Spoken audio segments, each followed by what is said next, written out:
All right, rockers, Turbo back with you here inside the Asylum Promise you guys. An interview last week, but you know what happens. Health gets in the way, life gets in the way, and stuff happens. But we rescheduled, all is good. And right now, by phone, joining me, a very long-time friend from here in the New York area, music scenes. I've been doing this 11 years this December, and that's how far back my next guest I go. Everyone say hello to my buddy Gary Vosganian of Maelstrom, their new album of Gods and Men out now. Gary, how are you? I'm great, John. I'm really doing well. Super pleased, super psyched to be on your show. We have been friends for as long as you've been doing this, and I got to say, I love what you do, and I admire the hell out of you and your brother. And I just think it's incredible what you guys do, and I think it's awesome what you do for multiple communities, and the metal community, the community that you're directly involved with, in the disability world, and I think it's just fantastic, and you are absolutely unbelievably inspirational, and I know I've said that to you before, but I want to just hammer that home again. And thank you so much for having me on the show. It's really great, and what a pleasure to be on the show on the day that we are finally releasing our full length album after 3+ decades of time. So I'm, thank you, man. you're very welcome. I'm telling you, when I got the email, the press release, you remember I messaged you the day I got it because, to be perfectly honest, Gary, I was surprised. The last time we saw each other was at the very last Motorhead tour out at Jones Yes. Beach. It was Crowbar, Anthrax, and Motorhead, and it was such a great show. And I know you guys did a album release about, I think a year after you did something locally. I had a scheduling issue, and I wasn't able to make it. And I thought that Maelstrom had kind of gone the way of many locals. And here we are, we're talking about the album that is 32 years in the making, dude. I mean, what drove you guys to really keep pushing to do this? Um, what a great question. I would have to say, the main driving factor was this feeling that there was just this incredibly uh, deep and important aspect of my life as an artist, um, and I that was missing. That was just never completed. And of the different things that I've done in my life, there's been a little bit of a struggle for me sometimes to see something through to its end. I get excited. I start things. I have these great aspirations, these great dreams with them, and I have a great start, and then sometimes the follow through is just not there, and it felt like I had done that with multiple fits and starts with Maelstrom, and I we just didn't want to let it go. We just couldn't let it go, and there were many, many, many times where we where it had been let go, but Joey and I sort of pulled one another back one way or the other, whether it him pulling me back, me pulling him back, or what have you. And then the date that you're speaking about specifically was yes, we had about 4 years ago, we had a record release party that where we released the thing technically, and never actually released it. Um, uh, the issue where that with what happened with that was, we had finished off the album basically, and put out this party. It was really, really wonderful party. My wife catered it. We really had a great time. About 120 friends from way back when were in attendance, and it was a really good, great time. And the album was very well received by all the people there. But when we decided, okay, great, now we did this party, let's get the thing out, and we just kind of didn't have the funds to do it the way that we wanted to do it. There was, we didn't have the ability to get a proper PR person. We didn't have the ability to get we worked with Munzie in the past, and we didn't have the proper ability to get him behind the record again, just because of funds. And we started that process, and then it just was, one thing would kind of lead to the other. One of us would lose a job, or something would happen with the house. Sandy happened. Lost my home in Sandy.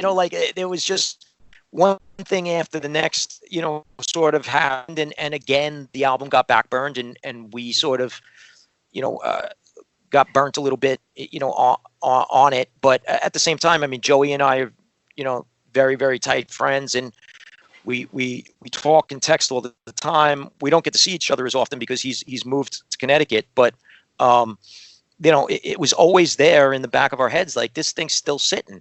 And finally, when this pandemic happened, I turned to Joey, and I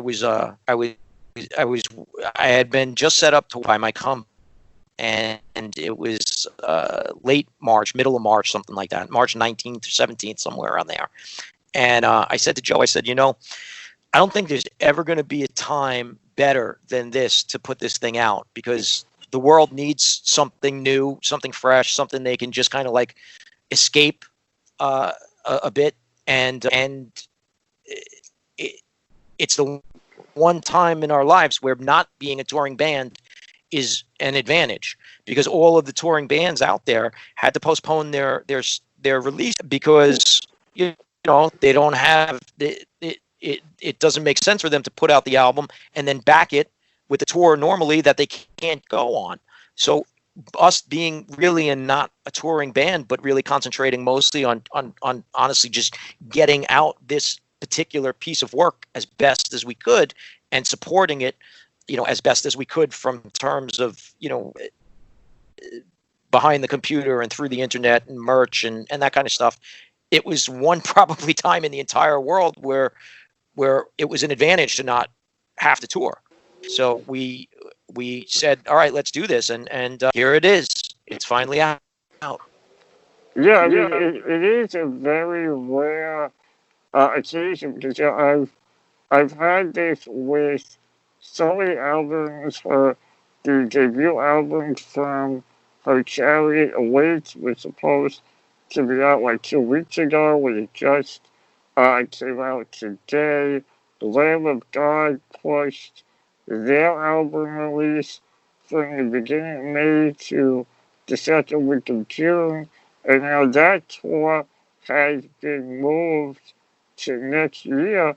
And this is kind of a rare situation where, for you guys and for newer bands, to be able to kind of compete on an even playing field, because the bigger bands, they play out, they tour, they shove it down everybody's throat, and the little guys have a hard time getting through the chaos.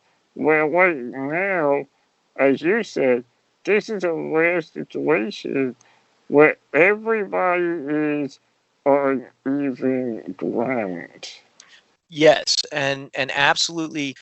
The internet itself has somewhat, to a certain degree, leveled the playing field, but this is in and of itself an extraordinarily unique situation and unique timing, where, exactly like what you said, look, I'll give you the actual numerics. Right now, we just did our radio ads week. You know what I'm talking about? You know what I Mm-hmm. mean?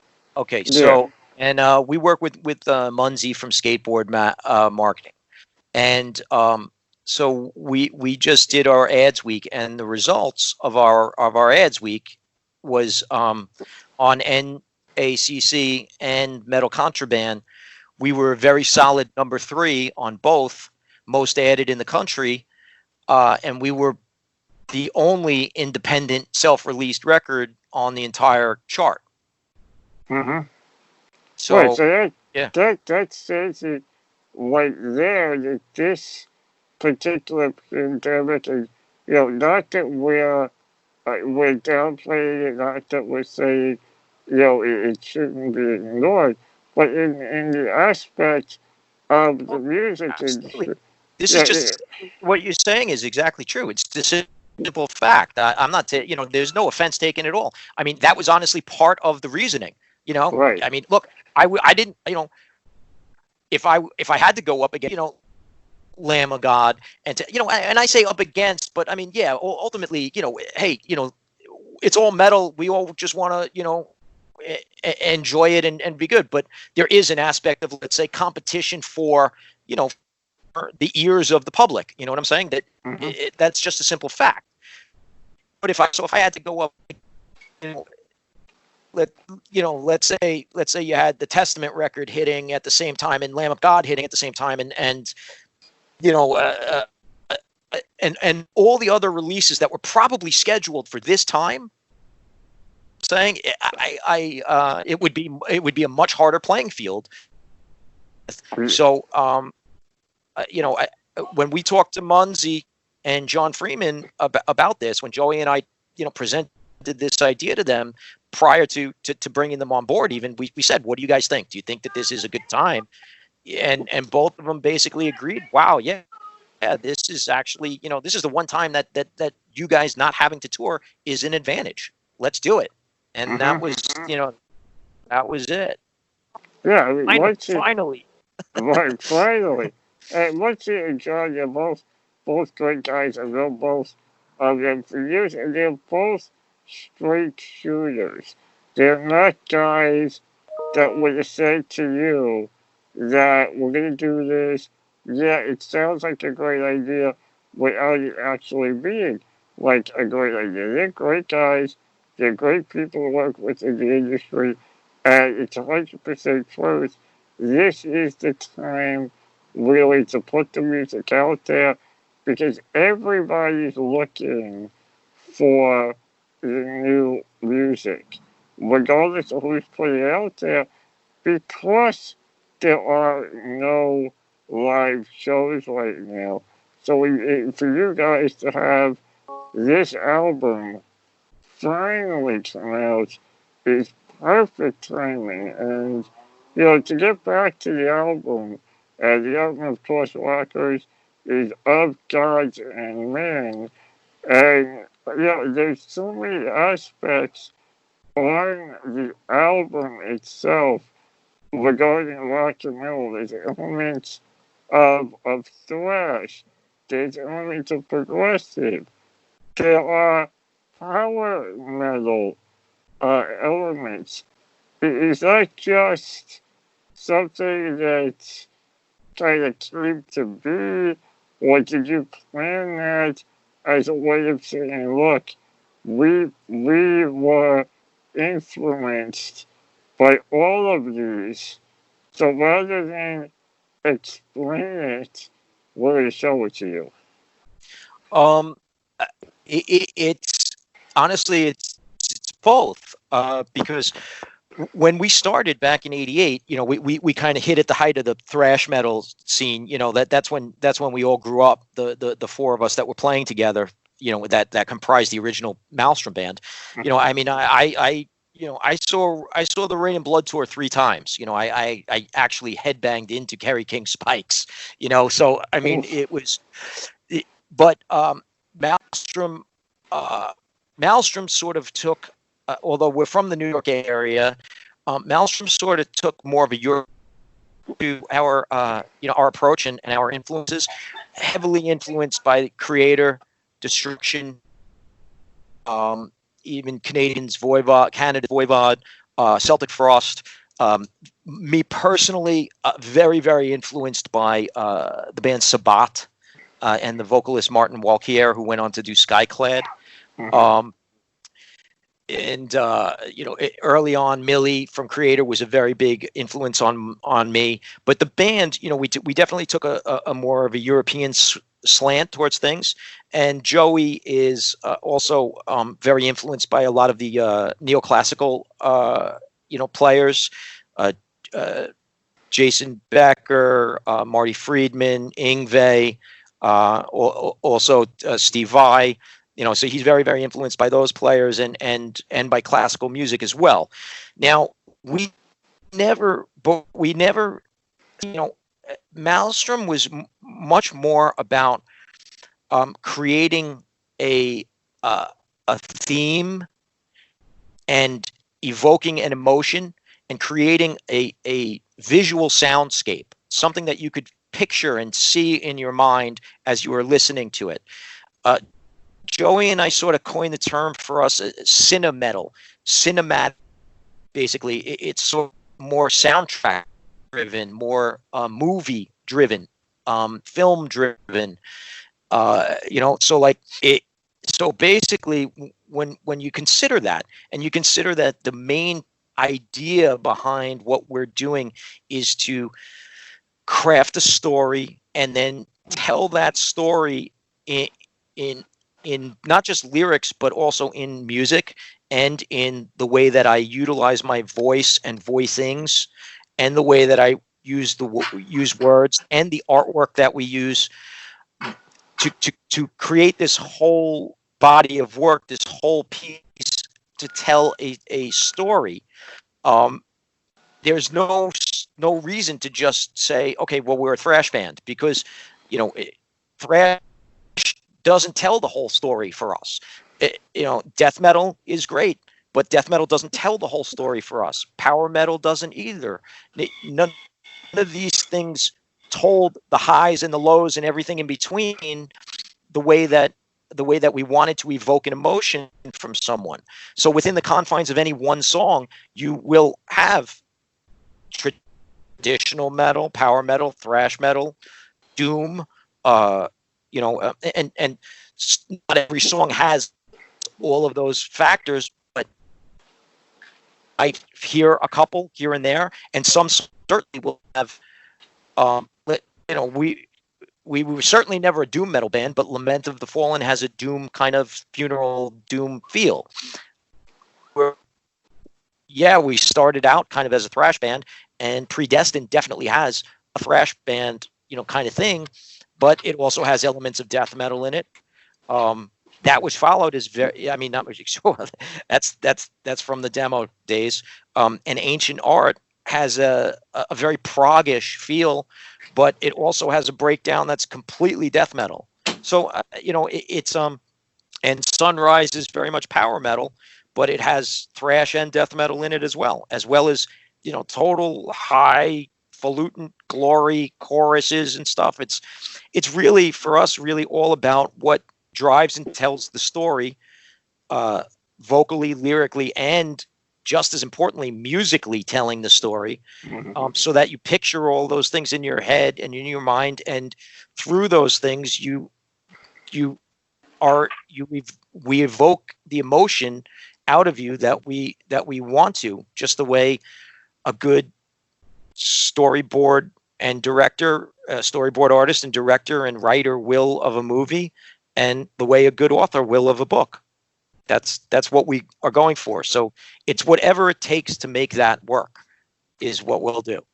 Right, and that's exactly what you guys did do right here with this album of Gods and Men. And I've got to give you guys really a lot of credit, because, over the years, let's face it, a story album or a concept album has somewhat been a kiss of death, if you will, over the years.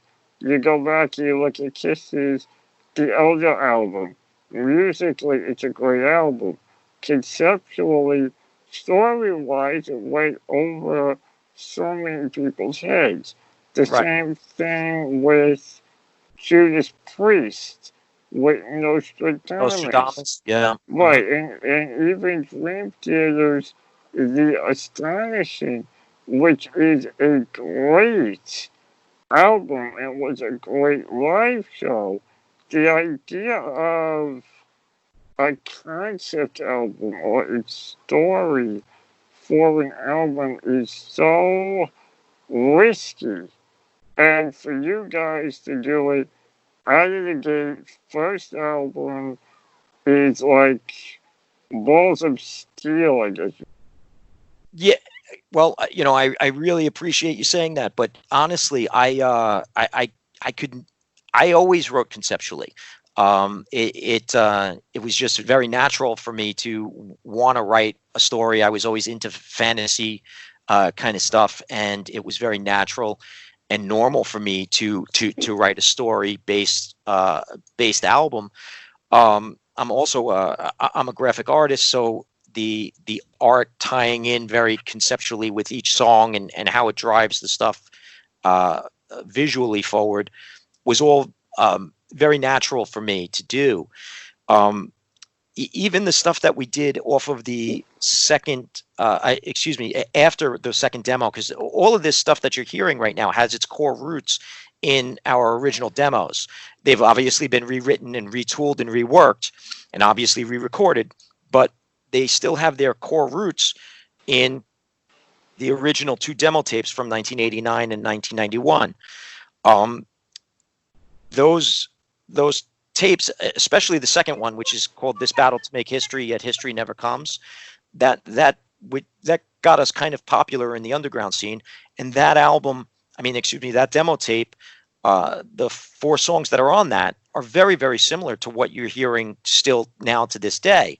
Um, and even many of the tracks off of the first demo tape are still have their roots in what we did back then. Um, on this new recording. The concepts just kind of move forward. It's evolved and it's been fleshed out a lot better, not just conceptually, but also musically and lyrically and artwork wise. But I always wrote conceptually, and even the songs that we had after those demo tapes, and those were written conceptually as well.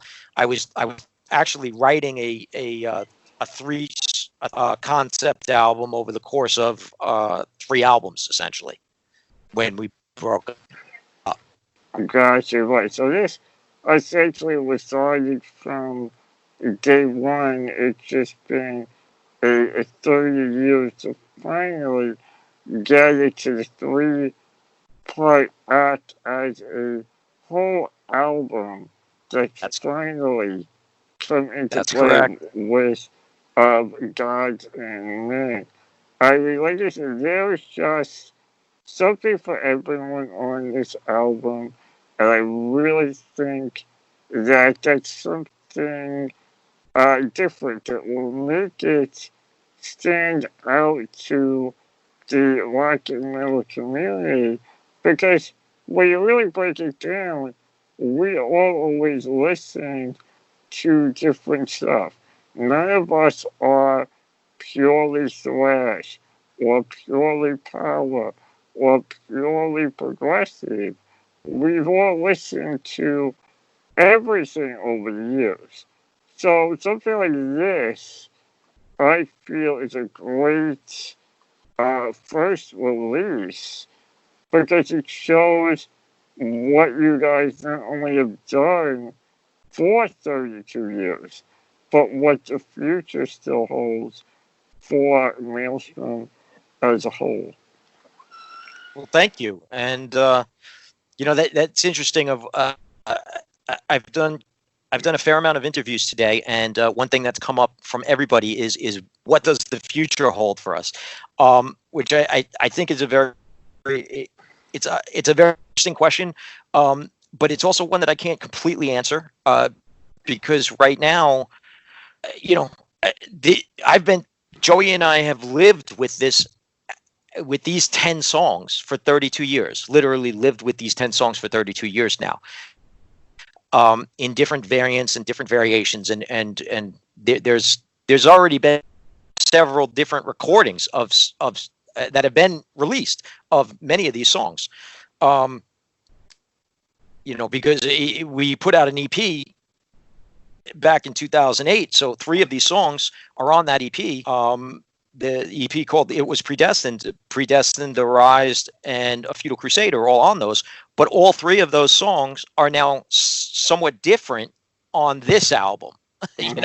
So they have a new variant on of Gods and Men. But as far as the future goes, it really is going to be all right now. All efforts and all focus is being put into this release. I mean, it's only out about 19 and a half hours here in New York, so it's still all extremely fresh, and there's still a tremendous amount of work to be done with respects to the promotion of it and getting merch around it and actually putting together a proper CD, because there's a lot of people asking us about physical, Yes. possibly vinyl. I ultimately I really, really, really would love to do. You ever hear the band Avatar? Yes. Okay. They have an album called Feathers and Flesh, I believe, something like that. Right. That they put out a book with the CD. I absolutely, really, really want to do that, because I think there's a lot of great visuals in this. Yeah, I mean, I that is a great idea. I mean, I know, Avatar's done that. A Sound of Thunder did a comic book with their last album. It was metal. Dream Theater built an entire country virtually on the internet for the astonishing. So it really makes sense to be able to give the story with the music as a release. it's honestly, it's something that I very, very much want to do. It's all just it's all about money and logistics and getting the time to put it all together. It's a lot of work. Even though most of the art is here and done and created, it's still a lot of work to lay it all out. I worked with 5 different artists to create this, all of which happen to be actually friends of mine, each taking 1 or 2 different pieces to make this. And then I did a few, and I did all the layouts, and I gave them all the direction and instructions about what I wanted and what it needed to look like. And so to push it all together into one cohesive piece, it has been a lot of work. And there's still more work to be done, depending upon what format you want to put it out on. Because obviously a book is a different format than a CD, as is a different format than an album, a different format than a tape and stuff, and all that stuff has to be relayed out and that kind of thing. Right, of course. It's the old story of logistics, but like the fans are out there, and when it's ready, we both know they will gobble it up before you even realize it, once all the logistics are worked out and you do finally get it out there in every possible aspect that you hope to do so in the future. Thank you. Anytime. And look, I know you're busy, I know you got a lot going on because the album has officially been released, so I will let you go. Gary, let me tell you, I am so thrilled to see this finally see the light of day. I look forward to whatever it is the future holds. And because the album is officially released, I am no longer going to get in trouble with John or Muncie playing anything but the single. So That with So with that said, I would like to have you decide what track to play. Oh, okay. Um,